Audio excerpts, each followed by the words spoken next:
38 Special+P versus 32 Smith & Wesson Long. What I have today is our Magtech semi-jacketed hollow point ammunition. Our 38 Special+P is a 125 grain semi-jacketed hollow point rated at 938 feet per second. Our 32 Smith & Wesson Long is a 98 grain semi-jacketed hollow point rated at 778 feet per second.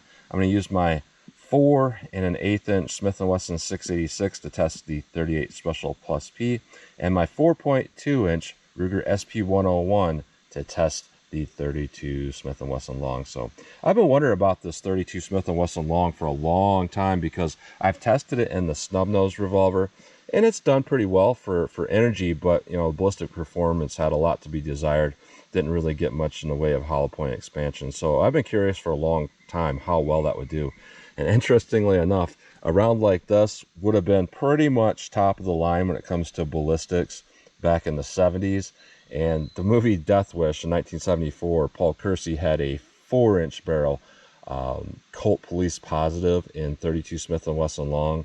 So if this were that era, you know, about 4.2-inch barrel and that round, that would probably be the top of the line. So I'm kind of wondering, you know, would Paul Kersey's real life, you know, firearm have done very well? Let's see how it compares to 38 Special. So I'm going to go through the chronograph, see what kind of velocity and accuracy I get at the same time. Then I'm going to do my 10% clear ballistic gel test. So I'm going to go into plain 10% clear ballistics to see what the best potential of those cartridges are. No denim in the way or anything like that that can potentially clog a hollow point. To see if we can get some hollow point expansion with its best potential, just plain clear ballistics. Then after that, I'm going to move on to doing a real world simulation. 4 layers of denim on this first 3-inch piece that represents a pectoral muscle. After that, we're going to have a 1/4 inch medium density fiberboard to represent hitting ribs or sternum. 16 more inches of clear ballistics, and then another 1/4 inch medium density fiberboard at the back to represent hitting back ribs.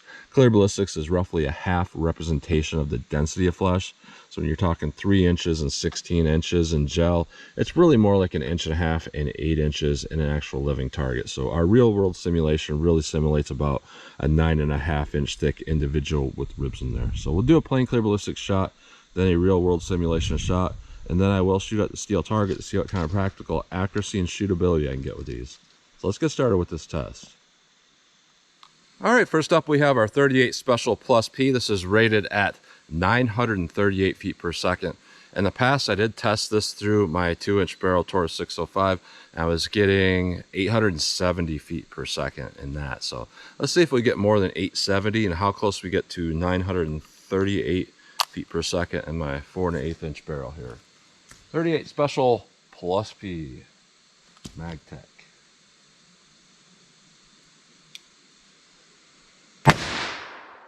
$922. 1,000. 979. 991. 941. 959. All right, so first shot was kind of low. The rest of them were pretty good there, so pretty close to the rated velocity, and I would take a guess in close to 100 feet per second more than through the 2-inch barrel. So with this, we are rated at 778 feet per second. I did multiple tests in the past from my little LCR with a 1.875 inch barrel, and I got, I believe it was 753 on average, and that's averaging 3 different tests I did with that. So 753 feet per second out of the snub, rated at 778. So let's see how close we get to 778 feet per second and see if we get more than that 753 that we got out of the snub, out of this 4.2 inch barrel. Let's see what we get here.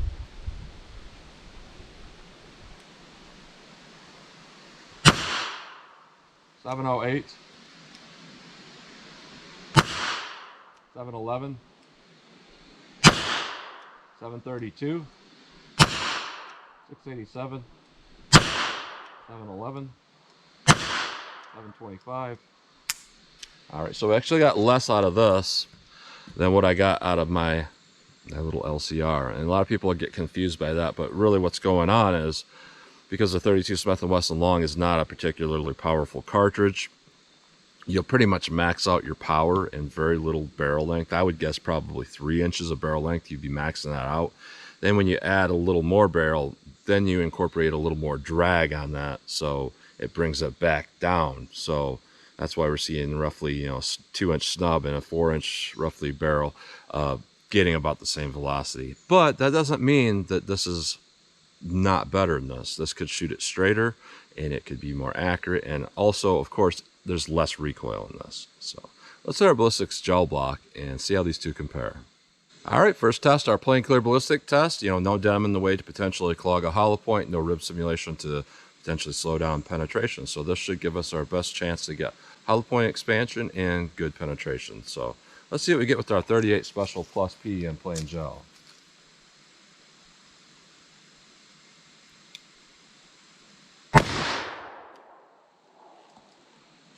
All right. Set that with our 32 Smith & Wesson long. Let's go take a look.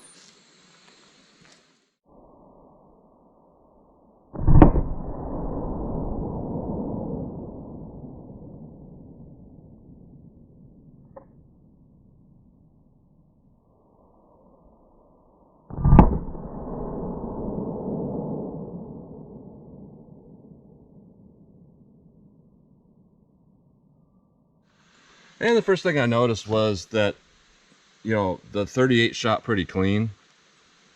I didn't see anything on that block, but once I fired that 32, it shot a whole bunch of unburnt powder on there, which is kind of interesting. I don't know why it would do that. There's enough barrel length there to burn up that low amount of charge. But with our 38 Special, we can definitely see, and that's a plus P, we have more energy dump in that first 3-inch piece. Let me show that real quick too. Which means that we are starting to expand out right away with that 38 as we're at that 32 long. Even if it did expand, it's not expanding right away, which is not necessarily a good thing. Typically rounds that expand right away will do better, for stopping threats, the ones that don't. 38 Special, we're limited on that penetration, but the expansion looks really big. And with our 38 Special Plus P, we stopped at 11 1/4 inches. I know camera parallax will make this look like it's probably closer to 12 1/4, 12 1/2, but we're right at 11 1/4 inches from a straight on view. But I'm gonna say that looks really good, because typically the rounds that I test that are known to be fight stoppers generally stop at about 11 inches in gel with big expansion. So when I see that, that's not disappointing to me. I'm not looking at it and be like, well, it didn't hit 12 inches, therefore it's bad.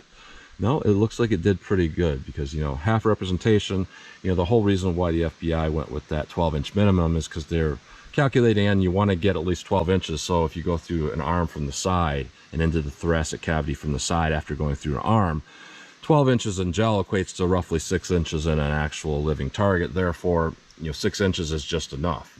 When you look at, let's say, 11 inches, well, you're talking, about 5.5 inches in an actual target. And if you made a front-on shot with that, 5.5 inches front-on into a thoracic cavity is plenty of penetration. So just thought I'd mention that aspect of it. Now, when we look at our 32 Smith & Wesson long, I can't really see from this angle if there's expansion or not, as that gel wants to kind of bubble around that a little bit. But we are right at about 11 3/4, so about a 1/2 inch more with our 32 long. So similar penetration, and I'm liking that I'm not seeing over penetration with that 32 long. Try to look at the positive aspects of it, but the negative is it didn't really do a whole lot of damage. So let's try a real world simulation now and see how these compare. All right, our real world simulation: 4 layers of denim followed by 3 inches of clear ballistics to represent hitting a pectoral muscle, followed by a 1/4 inch medium density fiberboard to represent hitting ribs or sternum, 16 more inches of clear ballistics, then another 1/4 inch medium density fiberboard at the back to represent hitting back ribs. So let's see how our 38 Special Plus P does.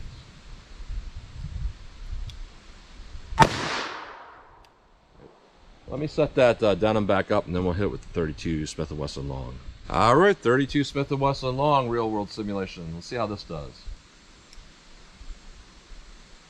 Let's go take a look.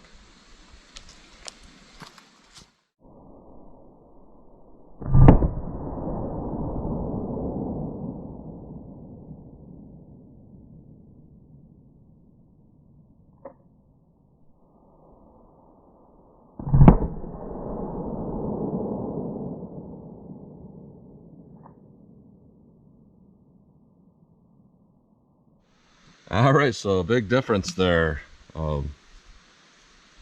with these two.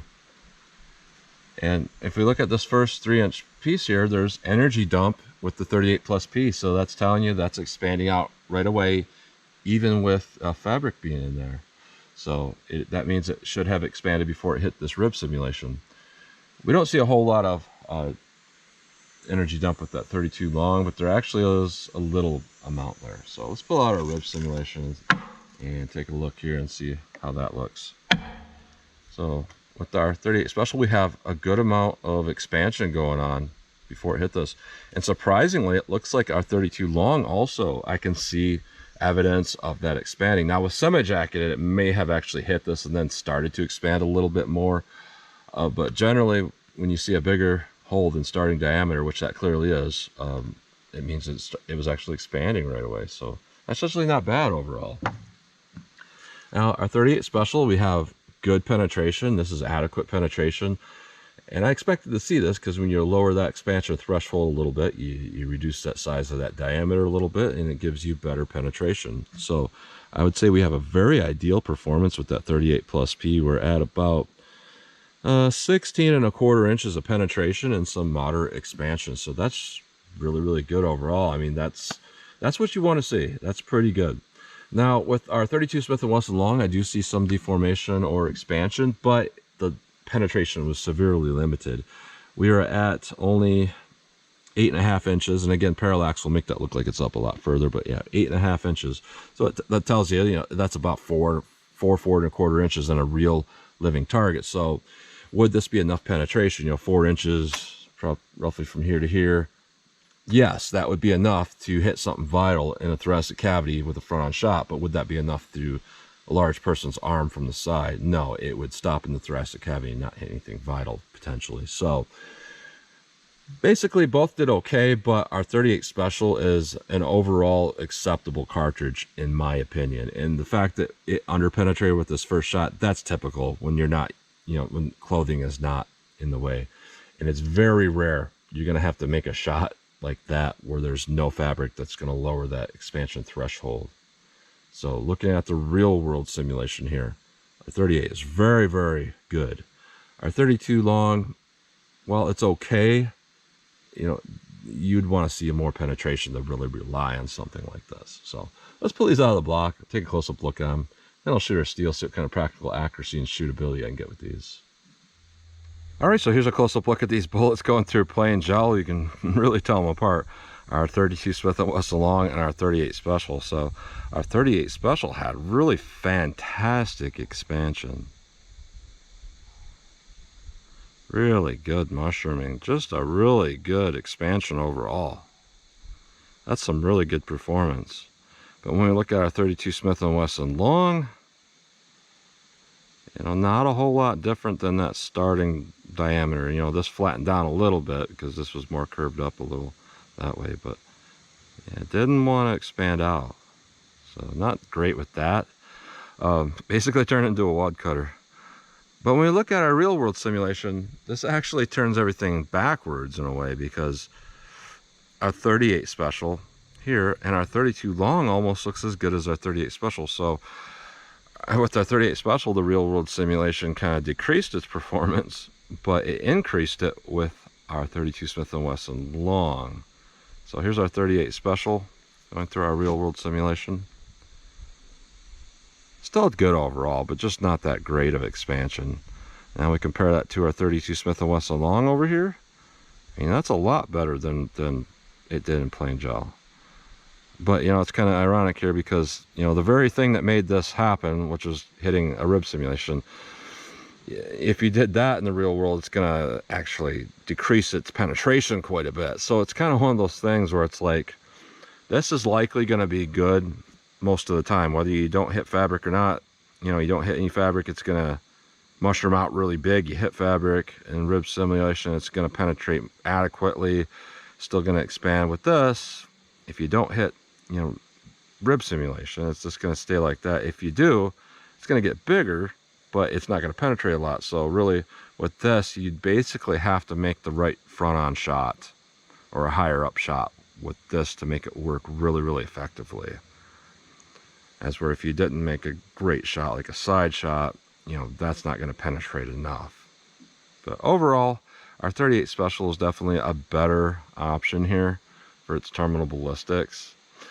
But that being said, even in a heavier revolver, it had double the recoil of that 32, or more than double. But that being said, this was still roughly the recoil of a 9mm in a gun like that. So that's a close look at those bullets.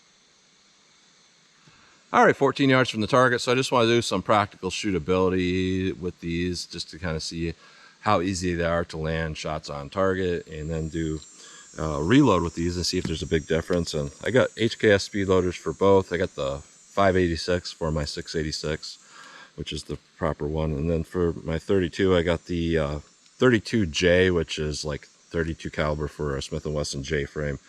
That should work fine too. So just gonna get a front sight picture, pop these off as fast as I think I can hit the target, and then go for a reload here and just kind of see how they feel for me overall. This gun weighs roughly 40 ounces. This 32 weighs roughly 30 ounces. So, you know, this is a lot heavier gun, but let's see what we get here with this. 38 Special+P.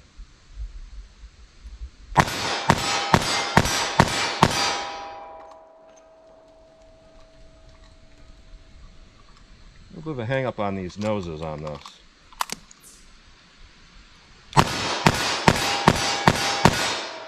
Alright, so let's shoot pretty good overall.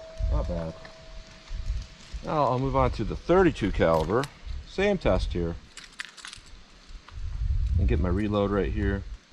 Pop these off as fast as I think I can hit the target, and then do a reload and fire some more. So 32 Smith & Wesson long.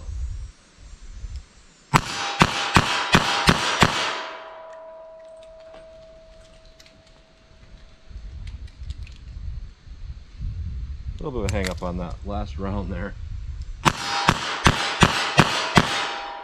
So I think I missed one with this.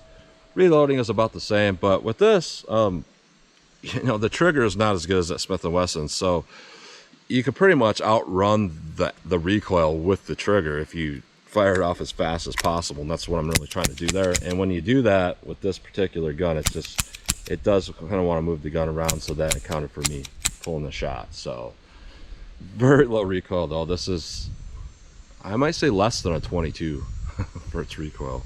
It feels less than that. It feels like nothing. So let me back it up and see how these shoot from some more distance. Alright, 75 yards from the target just for fun. Hollow points do tend to be a little more accurate than lead round nose. So if these hollow points in 32 long actually do pretty well for accuracy, that might be an advantage versus having just like lead round nose ones. But we'll see how I can get here with our 38 Special+P from 75 yards. See how well these things shoot for me. Gotta do some slow fire.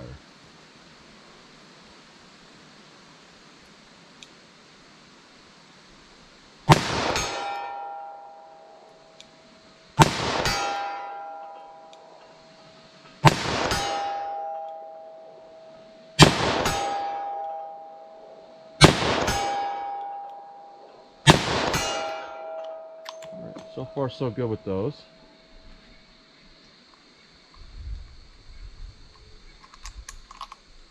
Keep going with our 38 Special+P.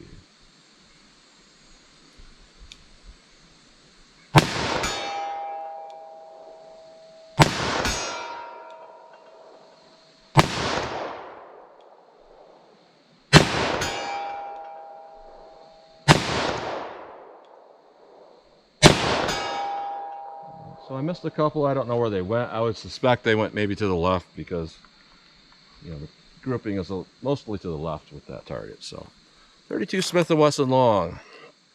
Let's see what we can get with this.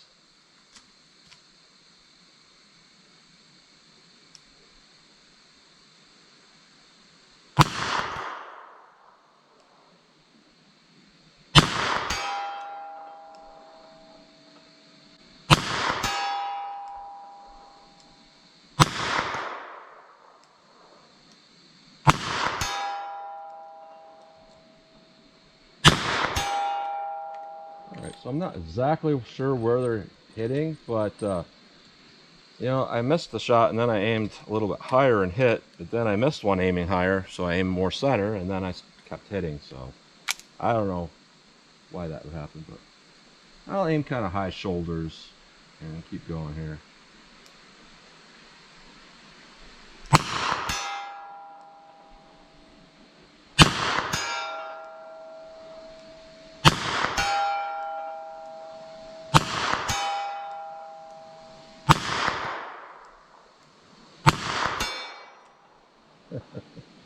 So not bad overall. I'm suspecting that what's going on here is, you know, when we get some of those rounds that drop from, you know, lower 700s to mid upper 600s, I think that can really throw that accuracy off. There's enough difference there to make a difference. So you might hit center and then all of a sudden you get one that's 30, 40 feet per second slower. If you're already not working with a lot, I think it can then just drop out of the way or something like that. But not terrible overall for its accuracy, but our 38 Special Plus P was simply more consistent for its accuracy, and I'm willing to bet 100% of those misses were all on me. As we're with this, I think part of it is the ammo at that distance, because it's so weak, has a little bit of trouble remaining accurate at that distance. So overall, not bad ammunition. So looking at this, I think when I tested this 38 Special Plus P in the snub nose, it didn't do particularly well. But when we look at it as a 4-inch barrel load, I'm going to say it's a phenomenal load, because it is just very basic, very cheap, easy to obtain, and the performance in a 4-inch barrel rivals a lot of the stuff you get that's a lot more expensive. Like Remington HTP, you know, a box of 20 of those, if you had to calculate 2.5 boxes to equal this 50-round box of Magtech, I don't think that does any better. And I think, honestly, I think this actually looks better than the HTP out of 4-inch barrel. So I would highly recommend this ammo specifically out of 4-inch barrels. It might work okay out of a 3-inch barrel, but I would not use it out of a snub, because you have a lot better options. But let's say you got a police trade-in Model 10 or Model 64, Model 15, or you got any other 4-inch revolver, you have a heavy 357 like I got, and you want somebody to use that for defense, home defense, and they want less recoil or whatever, I'm going to say this is a really good ammo for that, because it looks like it performed really, really well. Now our 32 Smith & Wesson Long, this did not perform any better out of this than what it did out of my daily carry here, my LCR and 327 Federal. We had essentially the same velocity, if not a little bit more out of this. So the performance wasn't that great out of the 32 long, but I would say the one place where this is going to really excel is because the recoil of this was what I was stating as less than 22 long rifle out of most handguns. You know, you're still going to have a little bit better terminal ballistics with this versus a 22, because it is a heavy bullet.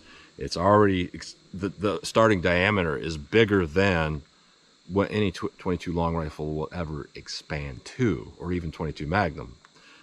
So you get a little bit of expansion on hitting ribs, or if you don't get expansion, you're still better off with this than a 22 long rifle or 22 Magnum, in my opinion. You know, it didn't have that much penetration through rib simulation, but, you know, the person that's going to want to be using something like this, of this low recoil, is not exactly an FBI agent that needs to make side shots and all of that. So not bad overall, but you could definitely do better for terminal ballistics for a 32 caliber than this. As for our 38 Special Plus P, it was pretty good. So that's what you get today. So as always, comment, share, and like. And thanks for watching.